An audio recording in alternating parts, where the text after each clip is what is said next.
YouTube channel Hindi साहित्य और व्याकरण के सभी दर्शकों को सादर प्रणाम। मैं दिलबाग बिरक हिंदी विषय पर अपनी जानकारियाँ इस चैनल पर आपसे साझा करूँगा।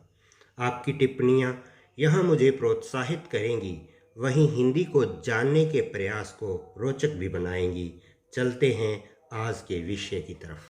आज हमारा विषय है तत्पुरुष समास। सबसे पहले हम तत्पुरुष समास को पहचानना सीखेंगे। तत्पुरुष समास को दो विधियों से पहचाना जा सकता है। पहली विधि, तत्पुरुष समास में दूसरा पद प्रधान होता है, जैसे राजकुमार। पद की प्रधानता जानने के लिए समस्त पद का विग्रह किया जाता है। राजकुमार का विग्रह होगा राजा का कुमार। यहाँ पूर्व पद है राजा, उत्तर पद है कुमार अर्थात बेटा। अब हम देखेंगे कि राजकुमार शब्द राजा के लिए है या बेटे के लिए।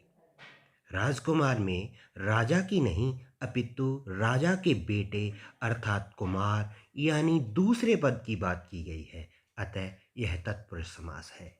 दूसरी विधि, तत्पुरुष समास के बाद जो समस्त पद बनता है उसमें कारक की विभक्ति का लोप होता है। इसे हम दूसरे तरीके से भी समझते हैं। समस्त पद का विग्रह करने पर जब दोनों पदों के बीच कारक की विभक्ति आए तब तत्पुरुष समास होता है। जैसे राजकुमार का विग्रह होगा राजा का कुमार। इसमें कारक की विभक्ति का आई है, अतः यह तत्पुरुष समास है। तत्पुरुष समास के प्रकार। तत्पुरुष समास में किस कारक की विभक्ति का लोप होता है उसी आधार पर तत्पुरुष समास का प्रकार निर्धारित होता है। जैसा कि आप जानते होंगे कि कारक 8 प्रकार के होते हैं। इस आधार पर क्या तत्पुरुष समास भी 8 प्रकार के होंगे? नहीं, ऐसा नहीं है। कारक के आधार पर तत्पुरुष समास 8 प्रकार के नहीं अपितु 6 प्रकार के होते हैं, क्योंकि पहला कारक और अंतिम कारक यानी कर्ता कारक और संबोधन कारक समास में प्रयुक्त नहीं हो। अब हम कारक के आधार पर तत्पुरुष समास के 6 भेदों की चर्चा करेंगे। नंबर 1, कर्म तत्पुरुष। इस समास में कर्म कारक की विभक्ति को आती है या को का लोप होता है। जैसे शरणागत, शरण को आगत। जेब कतरा, जेब को कतरने वाला। इसमें आप किसको प्रश्न कर सकते हैं? जैसे जेब कतरा में किसको कतरने वाला, उत्तर मिलेगा जेब को। यहाँ स्पष्ट है कि क्रिया का प्रभाव कर्म पर पड़ रहा है, अतः यह समास कर्म तत्पुरुष है। करण तत्पुरुष। इस समास में करण कारक की विभक्ति से या के द्वारा का लोप होता है। जैसे अकाल पीड़ित, अकाल से पीड़ित। रेल यात्रा, रेल के द्वारा यात्रा। इसमें आप कैसे शब्द लगाकर प्रश्न पूछ सकते हैं और उत्तर से जा के द्वारा के साथ समाप्त होगा। जैसे कैसे यात्रा की, रेल के द्वारा। कैसे पीड़ित, अकाल से। संप्रदान तत्पुरुष। संप्रदान तत्पुरुष में संप्रदान कारक की विभक्ति के लिए का लोप होता है। जैसे सत्याग्रह, सत्य के लिए आग्रह। पुस्तकालय, पुस्तकों के लिए आलय। इसमें आप किसके लिए शब्द लगाकर प्रश्न पूछ सकते हैं और उत्तर में के लिए आएगा। जैसे किसके लिए आग्रह, सत्य के लिए। अपादान तत्पुरुष। इस समास में अपादान कारक की विभक्ति से का लोप होता है। जैसे देश निकाला, देश से निकाला। पथ भ्रष्ट, पथ से भ्रष्ट। इसमें आप कहाँ से शब्द लगाकर प्रश्न पूछ सकते हैं और उत्तर में से आएगा। जैसे कहाँ से निकाला, देश से। करण तत्पुरुष और अपादान तत्पुरुष में अंतर।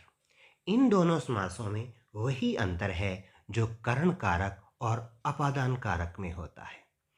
कारक का ज्ञान आपको होगा ही, फिर भी हम इस भेद को स्पष्ट कर लेते हैं। करण कारक में से विभक्ति साधन को दिखाती है और अपादान कारक में से विभक्ति अलग होने के भाव को दिखाती है। यही बात इन समासों पर भी लागू होती है। कर्ण तत्पुरुष का एक उदाहरण हस्तलिखित, हाथ से लिखित। इसमें हाथ लिखने का साधन है, इसलिए यह कर्ण तत्पुरुष है। पथ भ्रष्ट, पथ से भ्रष्ट, इसमें से पथ से अलग करता है, इसलिए यह अपादान तत्पुरुष का भेद है। संबंध तत्पुरुष, इस समास में संबंध कारक की विभक्तियों का, के, की का लोप होता है।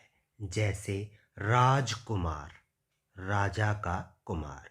यहाँ कुमार का राजा से संबंध बेटे होने का है, अतः यह संबंध तत्पुरुष है। इसमें आप किसका शब्द से प्रश्न पूछ सकते हैं, जैसे किसका कुमार, उत्तर मिलेगा राजा का। अधिकरण तत्पुरुष, इस समास में अधिकरण कारक की विभक्तियों में या पर का लोप होता है। जैसे रणवीर, रण में वीर। रथारूढ़, रथ पर आरूढ़। अधिकरण कारक आधार की बात करता है, अतः किस में या किस पर शब्द लगाकर प्रश्न पूछने पर जो उत्तर आएगा वह में या पर को ध्वनित करता हुआ होगा। जैसे किस पर आरूढ़, रथ पर। तत्पुरुष समास के उपभेद। तत्पुरुष समास में दूसरा पद प्रधान होता है। कुछ अन्य समासों में भी दूसरा पद प्रधान होता है, लेकिन वे कुछ विशेषता रखने के कारण तत्पुरुष समास नहीं होते। उन समासों को तत्पुरुष समास का उपभेद कहा जाता है। ये समास हैं कर्मधारय समास, द्विगु समास, नन समास, उपपद समास, मध्यम पदलोपी समास, आलोक समास। इनमें से कर्मधारय और द्विगु को ही भ्रांतिवश मुख्य समासों में मानते हुए समास की संख्या 6 बताई जाती है, लेकिन समास की संख्या 6 न होकर 4 है, क्योंकि कर्मधारय और द्विगु अन्य समासों की तरह ही तत्पुरुष समास के उपभेद है। तत्पुरुष समास के अन्य उपभेदों पर हम अलग से एक वीडियो में चर्चा करेंगे। आशा है तत्पुरुष समास के बारे में जो जानकारी मैंने दी है वह आपको उपयोगी लगी होगी। धन्यवाद।